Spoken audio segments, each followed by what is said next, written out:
Hiya, it's LindaLee. Welcome back to my channel. And I have another piece of jewelry for us to kind of play with today. And it is another special order.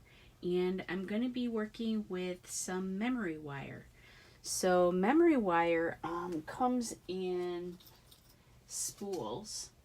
So here's a spool. It looks like a slinky.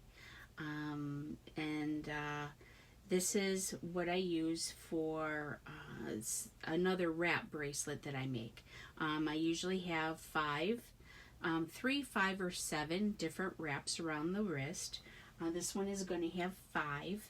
I already made the starting little loop on the end without thinking about recording this. So what I did is I have a scrap little piece from something that was just left over. But I wanted to kind of show you, with the memory wire, it's a little more difficult to bend. So one thing to remember if you guys ever try it, because you can get this readily at, a jewelry supply store, Michael's, Joann's, they all have memory wire. Just make sure that when you bend to make your start loop so that it stops your beads from falling off, that you go against the grain. So I'm just going to grip it and I'm going to go backwards against the grain of the circle. And I'm going to just roll it.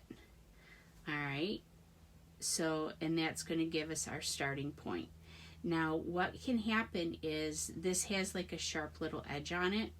So what I try and do is I loop around twice, and then I take this edge piece and I move it to the other side of the wire so that it's kind of tucked in, and once you start putting beads on there, there's no longer a sharp part. It's easy to do on the beginning, the stop, but when you're at the end, the other end, then it can be a little more difficult to kind of do this, only because you have to gauge how much wire that it's going to take, and it's just a little trickier. And what oftentimes happens is these loops are a little different in size, which is no big deal. But yeah, that's all there is to it, is just going backwards against the grain. So I'm going to actually take this around one more time, and see, I'm not sure where are we, if we can see that little sharp edge right there. So if I take it a little further down, see the edge is right there, and then I'll hold my wire and flip it to the opposite side. Here, I'm trying to do it with you seeing and not me, so let's try that again. So I'm going to slip it to the opposite side of the wire. Did it happen?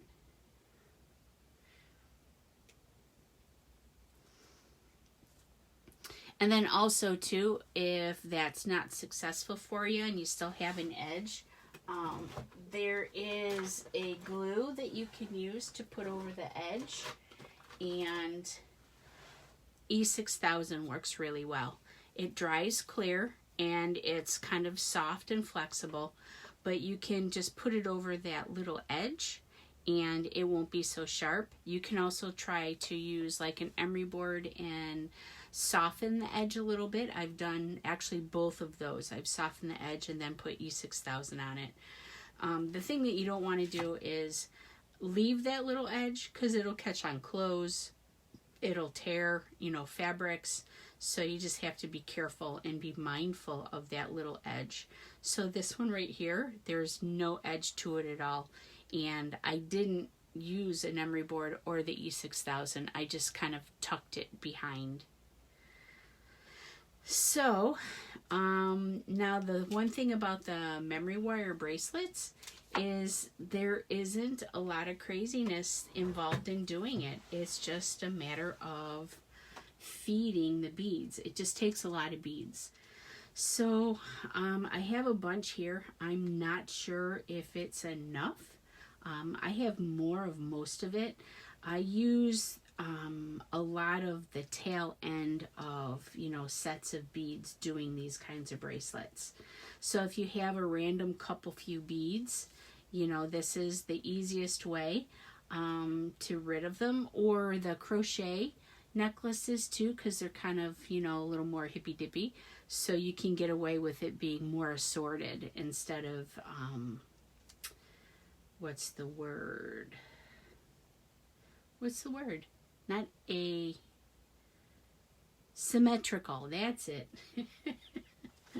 I'm only on my first cup of coffee.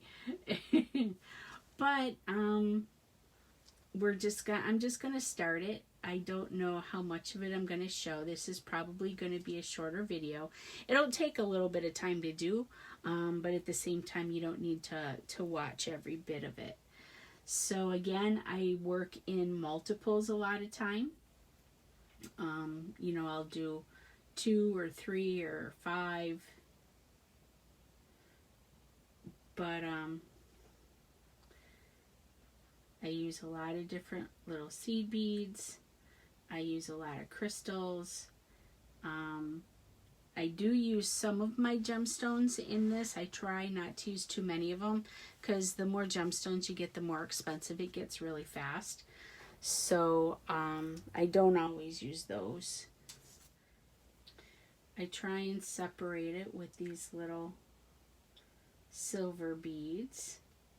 So the metal element gives it a little more richness. And then you just kind of let them travel down the wire. So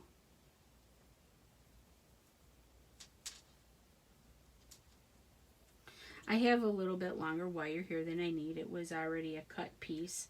It was the end of one of the spools, so okay, so here we have the start of our wrap bracelet.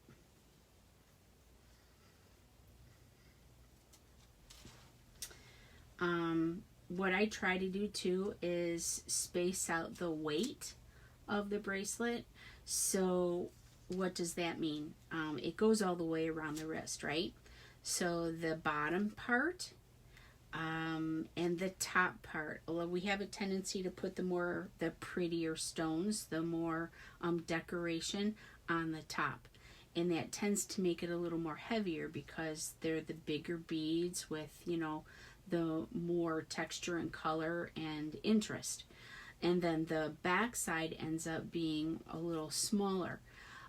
By balancing out the weight, what'll happen is the bracelet will then fall upside down a lot, because the heavier beads being on the bottom are naturally going to cause the bracelet to twist. That's why a lot of our smaller bracelets, if they don't have like a charm or a heavier clasp, they usually turn upside down.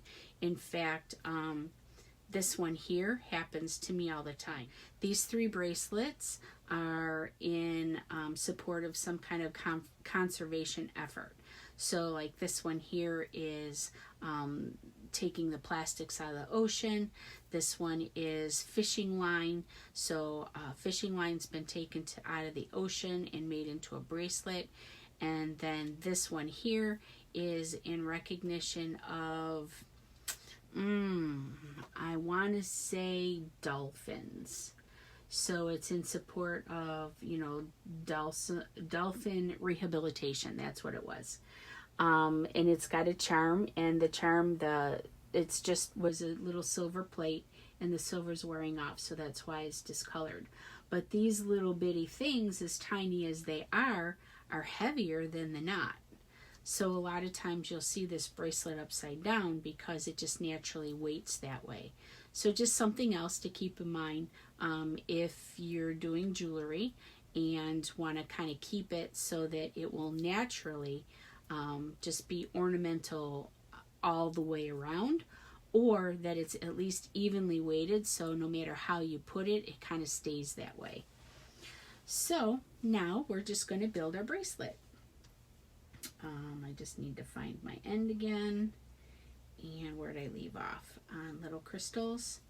So let's go with something that's a little bit bigger.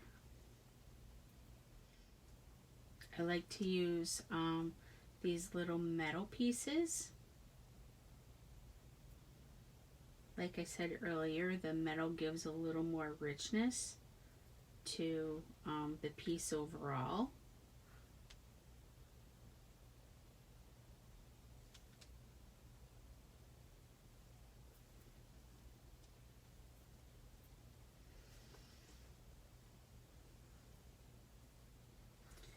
And I occasionally repeat little patterns, so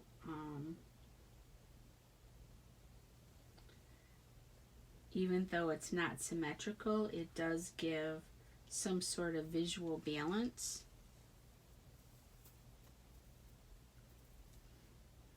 Okay, so that's what we got so far. I don't have very much, I don't have any Swarovski crystal. All right, let me get some real quick. All right, so here's some of my blues and purples and turquoise color.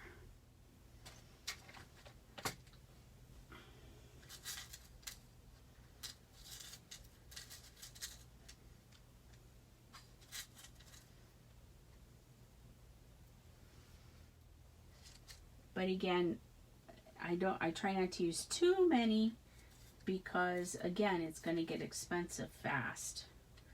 But I do want to use some because they have some really pretty colors and the sparkle is nice. So let's go ahead and use 3 of these. And another little silver bit.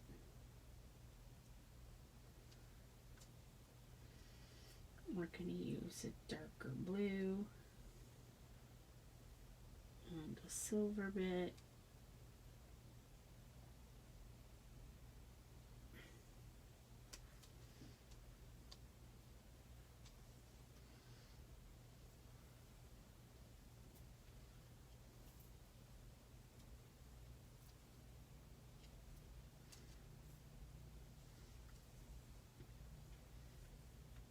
Now I do have some onyx chips that I haven't used on a bracelet, but I'm going to on this one because I like the texture that it is. I'm going to use maybe 5.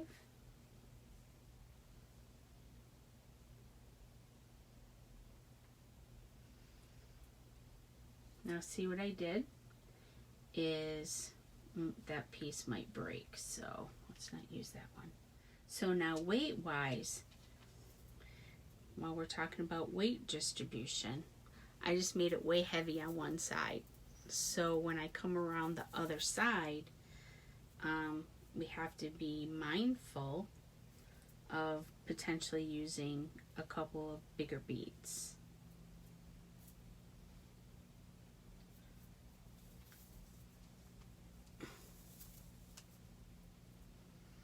Because these chips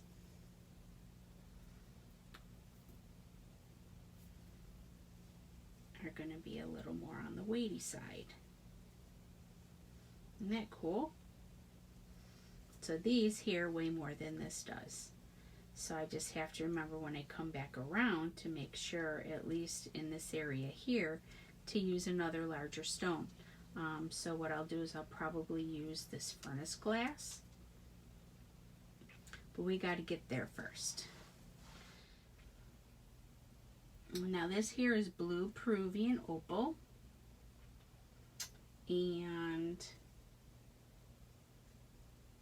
I think, well, that's pretty close in size and shape to the one I just used. So let's go ahead and use, see, this is what takes the most time, is just kind of the planning out of everything.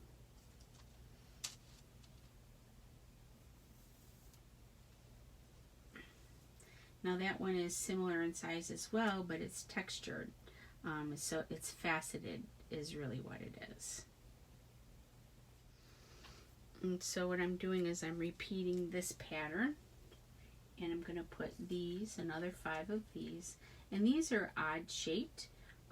Basically they're kind of wider at one end than the other, so when they kind of cuddle each other, if you want to call it that, they aren't fully aligned. They kind of, here, I'll show you in just a second. Let me get these 1, 2, 3, 4, and 5, and a little silver.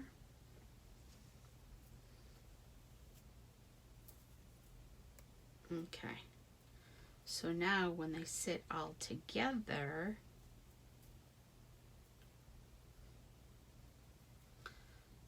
see how it's kind of wobbly looking? Am I showing ya? I'm waiting for the little feed to catch up.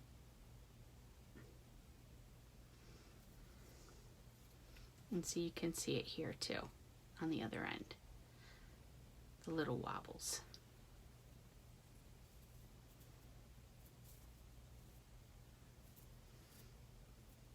Okay, now we're getting close to where I need a little more weight.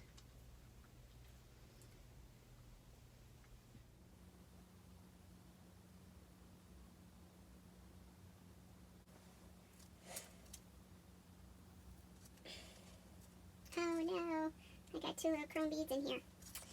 Now a lot of times when I make mistakes, I don't take them out because beauty is in the imperfection. But this one I'm taking out. If it were more in the back, but it's kind of on top, so.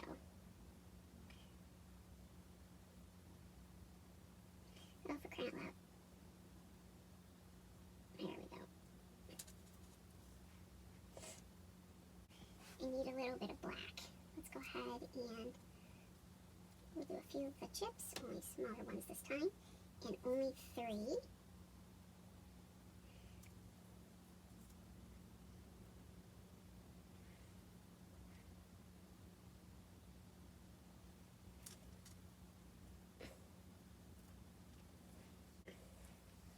Okay, now we're on our last pass around the front.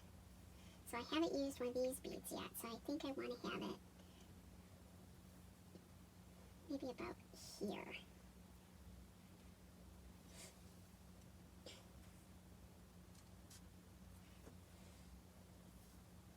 Just do some of these little wobble beads.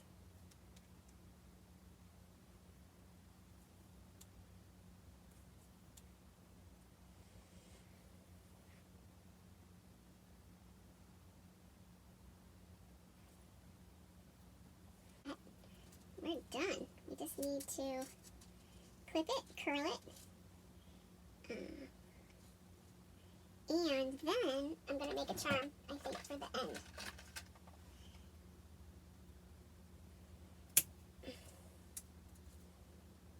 Okay, so let's see.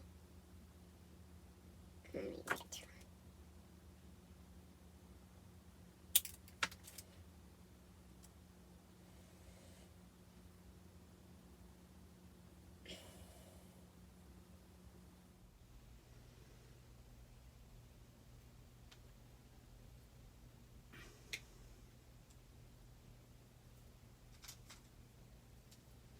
Alrighty, so she's all done, and I will get her in the mail.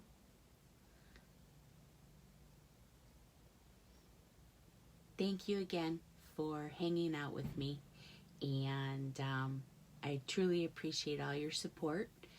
Make sure you give my video a like, comment too. Let me know, if you want to see more jewelry, or if you like the eco dye better, or just to keep doing it all. Enjoy the rest of your day, and Take care, my friends. Be safe.